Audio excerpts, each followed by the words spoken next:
And here I am back again. It's Garry, the vlogger, Grace, Faith, Christian Discipleship.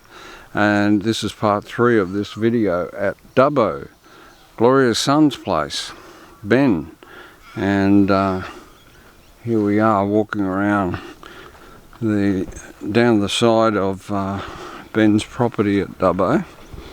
Beautiful hobby farm, 25 acres, and I'm walking down the side fence, and I can see this is the neighbour's place over the fence.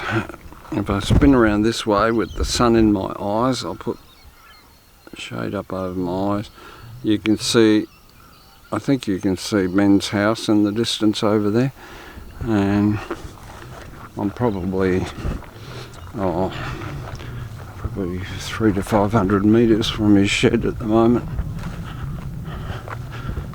Electricians can always guess distances pretty well because a roll of cable's 100 metres. How many rolls of cable would I need to get across there? 2 or 3. About 3. Yeah, maybe a bit more than 3. Oh, it must be 300 metres.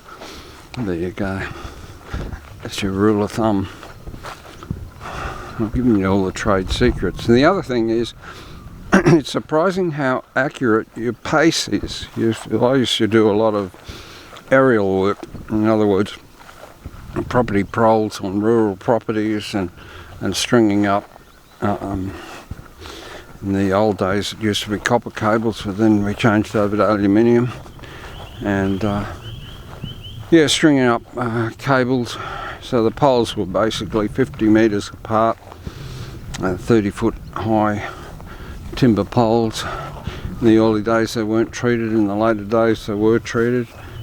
So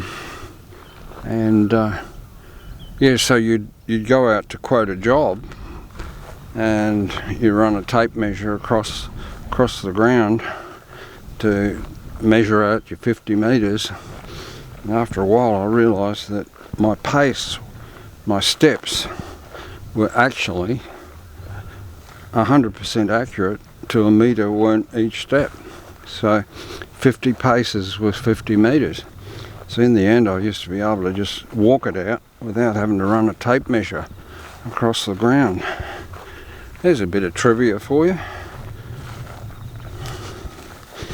In the old days, I worked in the trade I started when I was 16 years of age as an apprentice electrician, and I retired when I was 67, and I retired from paid work and didn't work then we'd really started our ministry when Gloria and I married. That's when our ministry started, Grace, Faith, Christian Discipleship, and that's 15 years ago. So there was a bit of an overlap between the start of the ministry and me retiring, but once I retired, it became full-time ministry. Full-time for both of us, actually. And here is Caitlin's electric fence, and that horse there is the neighbour's horse. So that's the neighbour's property there. And swinging around this way, sorry for me squinting, but looking into the sun's a bit of hard going. And there's Caitlin's horse talking to the horses over the fence. So I'm trying to work out, because hello, this horse is going to come up and say g'day to us.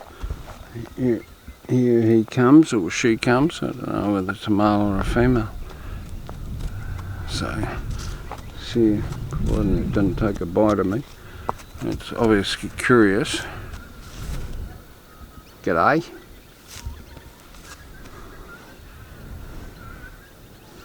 So it's having a sniff. You want your nose scratched? Oh, didn't like that.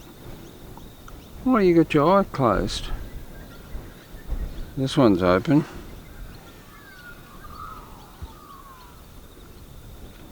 You can feel the hot breath coming out, and she's having a good look. Ah, that's what you want. You want to scratch under the chin. I think there's something wrong with its right eye. So I won't focus on the right eye, I'll focus on the left eye.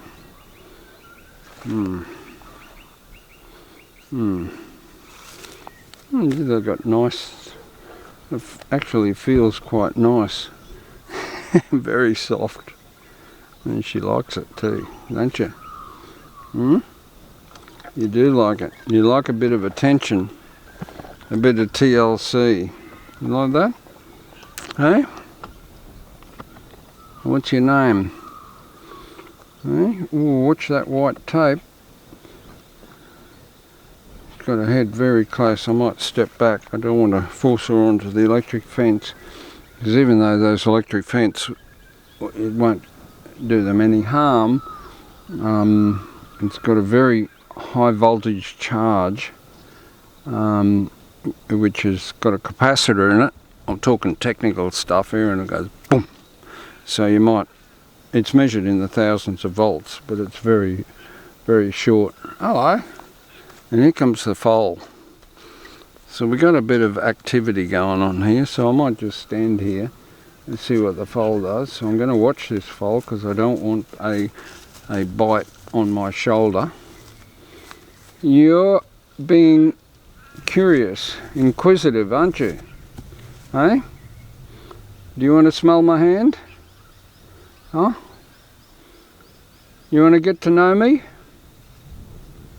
What's your name? Captain, I think.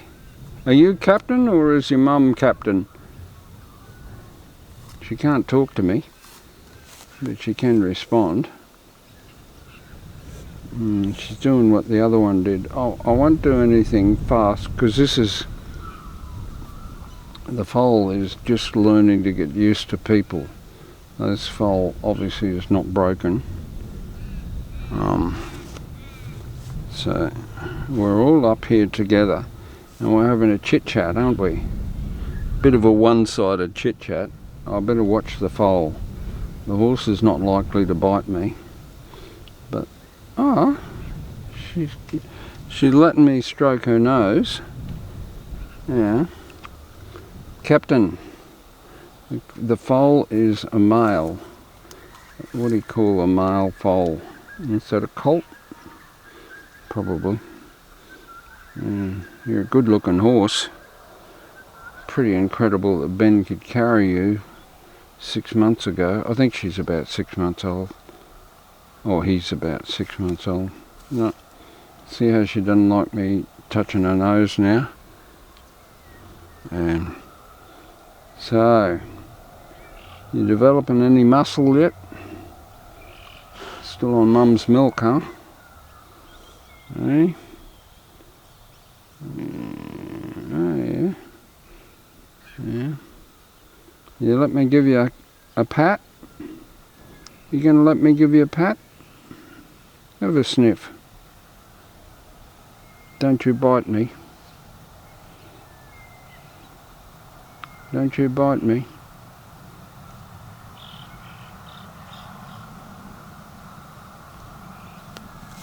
No.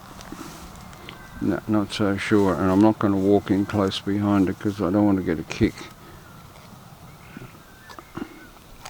Okay, she's gone back to eating grass. And I'll say goodbye to you, old horse, old grey. And I'm going to make way. Yeah, go on. You move on ahead of me. Yeah, she's moving on ahead of me. Yeah, this is what it looks like following her.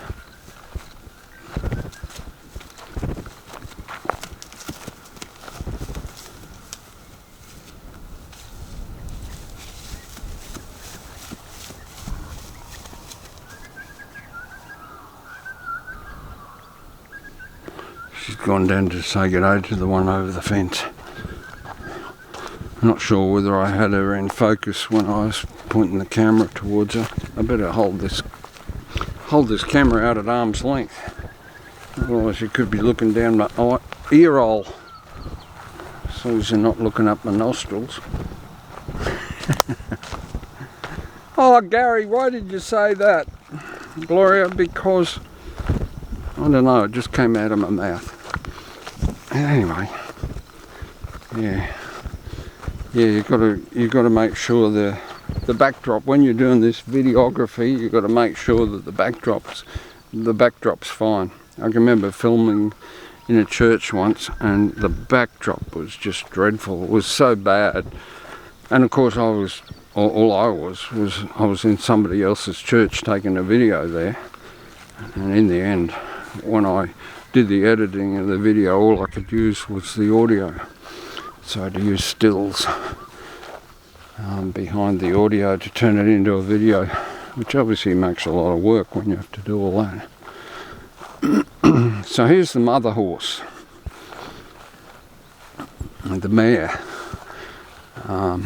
This is the foal's mum.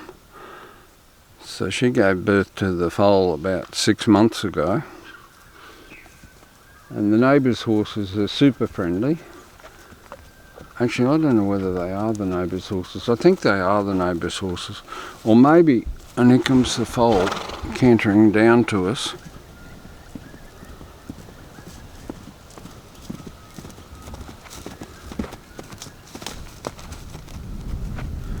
Oh, you are a busybody, aren't you? And you're like, oh, there's a bit of activity down there. I'll come down and find out what's going on. And this one's branded 15, that one's branded 16. I don't know. And there's another brand on that shoulder. Maybe they're, oh, and that one's, you behave. We won't have any bites, alright? I'm talking to you. You ain't gonna bite me like you did Ben.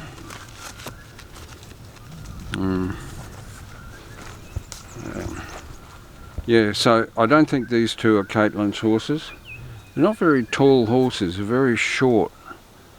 Maybe they're for, you know, see this one's tail's plaited? I'm guessing, I won't try and guess why.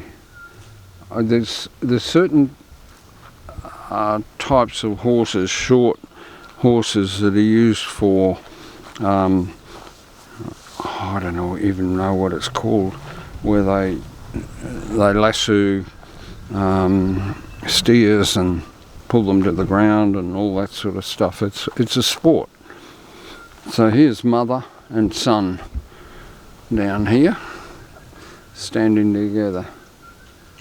Yeah, imagine a very protective mother, although I'm surprised she let the colt run up to me and didn't come up to me and try to protect her.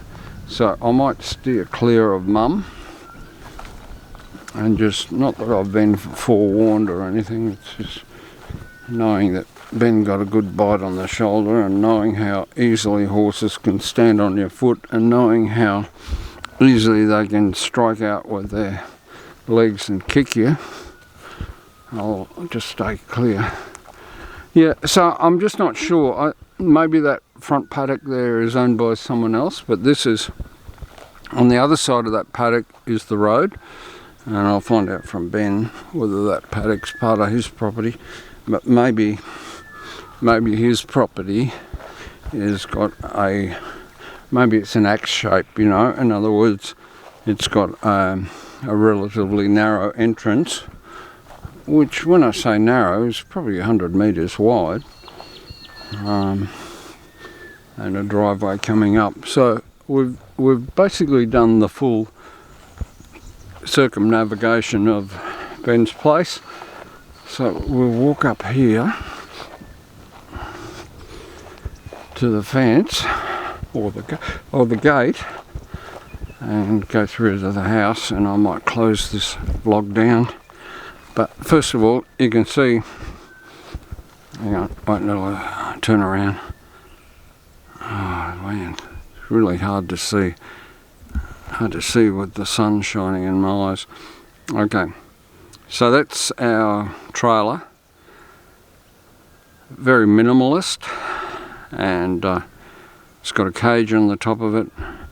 with a silver tarp inside, big silver tarp, tucked right under the load to protect the load, and then folded back over the top. So the load should be well and truly protected. How can I get through that gate? Yep, I can get through there.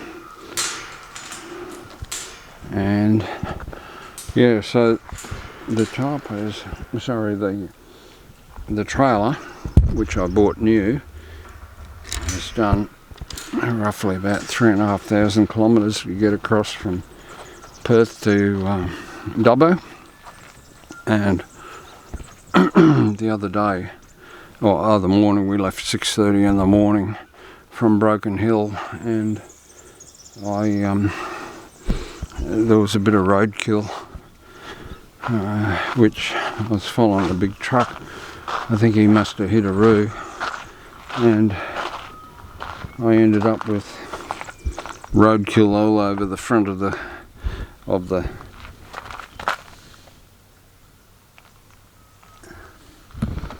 yeah, no meat there, but plenty of blood, but nothing that the gurney won't remove. Pressure hose, water pressure cleaner. A little toy compared with yours, Rick. Yeah, so here we are, back at the house. So this is Garry, Vlogger Garry, closing down from Dubbo in New South Wales. Bye, I'll be back soon. God bless.